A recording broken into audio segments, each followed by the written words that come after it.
నిరీక్షణ prayer house మరియు centre సంఘముల తరపున ప్రభువైన యేసుక్రీస్తు శ్రేష్టమైన నామములో మీ అందరికీ నా వందనములు.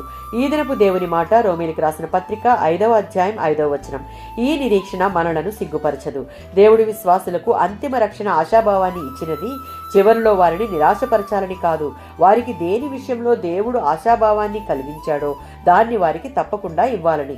పరిశుద్ధాత్ముని ద్వారా వారి హృదయాలలో ధైర్యాన్ని, ప్రేమను కుమ్మరిస్తాడు. కుమ్మరించడం అంటే మాటల్లో చెప్పలేనంత సమృద్ధి అనే అర్థం వస్తుంది. దేవుని ప్రేమ విశ్వాసులను దేవునిని ఒకరినొకరును ప్రేమించేలా చేస్తుంది. ఆ ప్రేమ మనం సంపూర్ణంగా అనుభవించాలి అంటే దేవుని దృష్టికి నిర్దోషులుగా దేవుని చేత ఎంచబడాలి. ఆయనపై స్థిరమైన నిరీక్షణ కలిగి ఉండాలి. ఆ నిరీక్షణ మనలను ఏ పరిస్థితుల్లోనూ సిగ్గుపరచదు. ఎందుకంటే అటువంటి సర్వశక్తిమంతుణ్ణి మనం కలిగి ఉన్నాం.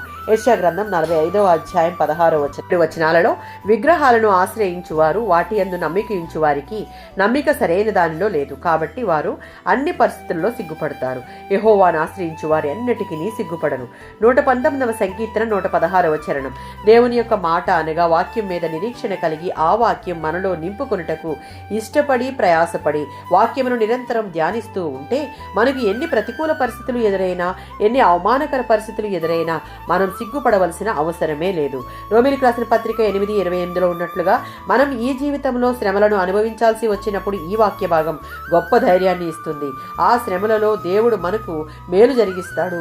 ఆయన కలుగజేసే మేలు మనలను క్రీస్తుతో ఒకటిగా చేసి అంతంలో మహిమకు నడిపిస్తుంది. ఈ వాగ్దానం కేవలం ఆయన మనలను ప్రేమించిన రీతిలో మనం ఆయనను ప్రేమించినప్పుడు మరియు ఆయన యందు స్థిరమైన విశ్వాసము కలిగి ఆయన యందు నిరీక్షణ ఇచ్చిన వారికే పరిమితం.